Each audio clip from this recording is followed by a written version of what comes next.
আসসালামু আলাইকুম, সবাই কেমন আছেন?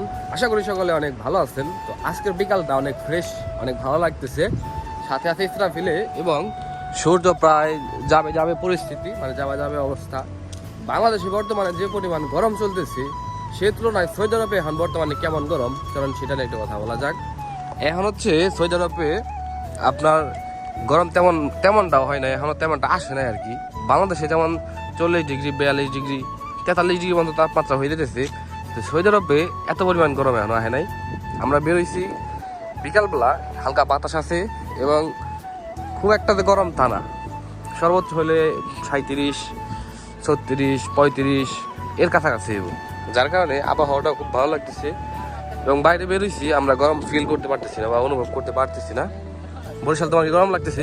না, কোনো গরম নাই, আছে আবহাওয়াটা ঠিক আছে, মানে কোনো গরম নাই আর কি। গরমের দিন আসবো সামনে, বাকি রয়েছে। এমন না যে গরম সেভাবে পড়তেছে, এই না আমার পড়বই না। গরম লাগে যখন আপনার হচ্ছে 12টা বাজে, 1টা বাজে, 11টা 12টা 1টা 2টা এইরকম ভিতরে গরম থাকে। তো তারপরে দেখতেছেন গাছের পাতা নড়তেছে, মানে বাতাস চলতেছে, যার কারণে গরম বোঝা যাচ্ছে না। আর সৌদি আরবে যখন গরম পড়ে তখন মনে করেন যে হাঁটার পরিস্থিতি থাকে না রাস্তা দিয়ে, এত পরিমাণ গরম পড়ে। বরিশাল বর্তমানে বাংলাদেশে মানুষের চালের উপরে ডিম ভাত বানছে, রোদ্রের তাপে ডিম ভাত বানছে, এটা কি তুমি জানো? হ্যাঁ জানি, দেখছি। বর্তমানে এখন যে বাংলাদেশের যে গরমটা, হ্যাঁ মানে একটা বাজে টিনের চালের পর, হ্যাঁ, আর এক মেয়ে বাজতে আছে এই বালির উপর, হ্যাঁ। পরে রেখে করাই রেখে তাওয়া রাখে এই যে বালির পরে, তারপরে ডিম বাজতেছে। তো জায়গায় জায়গায় অনেকগুলোই দেখছি। এটার মানে হইলো, মানে এটা থেকে আর কি বোঝা যায় যে বাংলাদেশে এখন প্রচুর পরিমাণে গরম, যার কারণে মানুষে এরকম আর কি পরিস্থিতিতে বা এরকম কাজ করতেছে, মানে তারা দেখাইতে চাইতেছে মানুষকে যে দেখো কিরকম গরম পড়ছে। তো যাই হোক, সেরকম গরম এখনো আমাদের এখান থেকে শুরু হয় নাই, যার কারণে আমরা একটু আরামই আছি। বাইরে বেরোইলেও তেমন একটা গরম পাইতেছি না। তবে সৌদি আরবে যখন গরম শুরু হইব পুরাপুরি, তখন বাংলাদেশের গরমটা একটু কমে যাইব। তখন আমরাও ডিম ভাজবো। হ্যাঁ, তখন আমরাও ডিম ভাজবো। যাই হোক, সৌদি আরবে যখন পুরাপুরি গরম পড়বো তখন বলে বরিশালে ডিম ভাজবো। বরিশালে ডিম ভাজা অবশ্যই আপনারা দেখবেন। এবং যাইতেছি এখন বরিশালের অ্যাপসো খুলতে।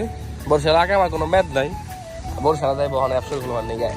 1-1.5 বছর তো মনে হয় বইছে পড়ায় তোমার। 1.5 বছর আগে পোলার অ্যাপসো আঁকামা হয়েছে, 1.5 বছর যেটা ম্যাথ নাই পোলায় নাকি হবাই যাবো অ্যাপসো খুলবার নিয়ে। তো বরিশালে আঁকামার নাম্বার বুঝতে পারে না, বরিশালে অ্যাপসো খুলবার নিয়ে অ্যাপসের মেশিন কাজ করো। এত বড় একটা মার্কেট, যে মার্কেটের অ্যাপসের মেশিন কাজই করে না। অনেক কষ্ট করে নাম্বার দিয়ে উঠাইছিলাম, কিন্তু নাম্বার ওঠানোর পরে ইয়েস যে চাপ হমো আর ইয়েসে কোনোভাবে নিল না। যার কারণে এই সাইডে একটা আপনার মেশিন আছে, কিছুক্ষণ আগে দেখে গেছিলাম চলে যাওয়ার সময়, ওই জায়গায় দেখতেছি দেখি। তো নতুন আরেকটা জায়গায় গেছিলাম, যে জায়গায় ভালো মেশিন আসছিল। 2 মিনিট লাগছে, 2 মিনিটের ভিতরে বরিশালের অ্যাপসিওর ওপেন হয়ে গেছে।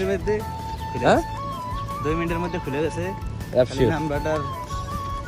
ওই জায়গা তারা চিন্তা ভাবনা করেন না যে হয়তো বা আঁকামার ম্যাথ না থাকলে মনে হয় অ্যাপসও খোলা যায় না, এটা কিন্তু ভুল। আঁকামার ম্যাথ থাকলে খোলা পারবেন, আঁকামার ম্যাথ না থাকলেও খোলা পারবেন। আপনার খালি আড়ি নাম্বার হইলে